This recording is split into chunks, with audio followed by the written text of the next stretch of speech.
So how do you define what good CX looks like? Yeah. So again, it's really about thinking the 360 model and creating things that we know can be leveraged across the different pillars of our business. So for example, in-store, media, online, in D2C, in retail. So thinking about all the different levers that we need to pull, social, of course, and making sure that what we're building can be used across those different pillars so that the consumer has a consistent experience. We're always trying to do that. It's very difficult. I'm sure. With new technology, it is very, very difficult. The idea of bridging physical to digital, especially with retailers involved, is hard. Retailers inherently today are not very technically savvy, I hate to say. I hope no retailers are watching this.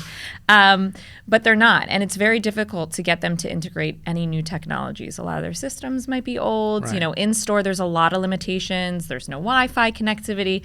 So for us, we try to get as creative as possible.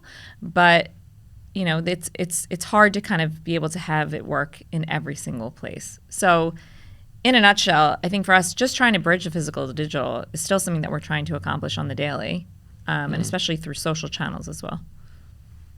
Interesting, because when we look at the whole experiential retail, which is now our term, right? We're looking at how do you go about doing it. And the other day, I did a demo with the whole Apple Vision Pro. I mean, it's crazy. I've tried it. It's cool. Yeah, it's very cool that how.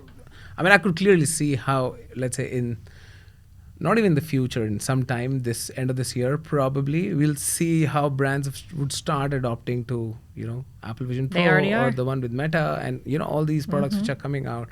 So my question is that, one is the speed at which these innovations are happening. Yep. And the other is how much time do users take to adopt a new technology? Yep. Because there's like a product life cycle curve, there'll be innovators, but the big mass which is out there is going to take some time to adopt. Yep. By the time they adopt, they're again slapped in the face that there's something new which has come out and they don't know what it is, and then FOMO kicks in. Yep. And then suddenly you're like, now there's things like an Apple Vision Pro happening, and you're still trying to grasp. So how do you see that whole thing panning out? Yeah, I mean, just talking about the Apple Vision Pro in general, just because I've tried it, and I think these technologies are not going to be adapted right away. So for those types of technologies like headsets and things like that, I think we have some time. The Apple Vision Pro is great. It's very heavy.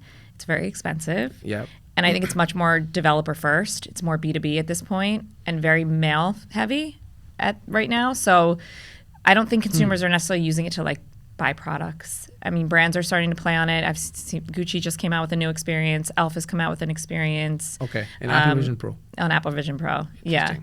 My Teresa's come out. So there are brands that are playing on there now, trying to figure it out. But I don't think we're quite there yet. Yeah. We're not going to start seeing everybody walk around with headsets on their face. Waiting for the version 2. Yeah. I think honestly the Quest 3 is probably the best headset out there. Yeah. It's my favorite. But you're right. I mean, once there's a new technology and people adapt to it, a new one's right behind it. Right behind. However, I think, it's not all of them are going to be successful, right? We saw the metaverse. We saw how that panned out. Sadly, I spent a lot of money on NFTs, so it didn't work so much in my favor. But anyways, not everything's going to adapt to the masses. And I think, there's always going to be those technologies that are going to be near and dear and are not going to go anywhere, like mobile. I think mobile phones and mobile experience is always going to be there, and that's what's going to be, the most advanced, and that's never going to go away. So I think that's kind of a place where things are going to become more optimized and more interesting. But yeah, I mean, I think the generation, Gen Z, Gen Alpha, they're always going to be open to new technologies. They want it. Like we said before, they're used to that. Right. It might be scarier for us and our parents, but yeah. for them, they don't care. They love it. Yeah. Probably they'll stop going to school and just wear that Apple Vision Pro. Might start learning that way. Yeah. It's very scary.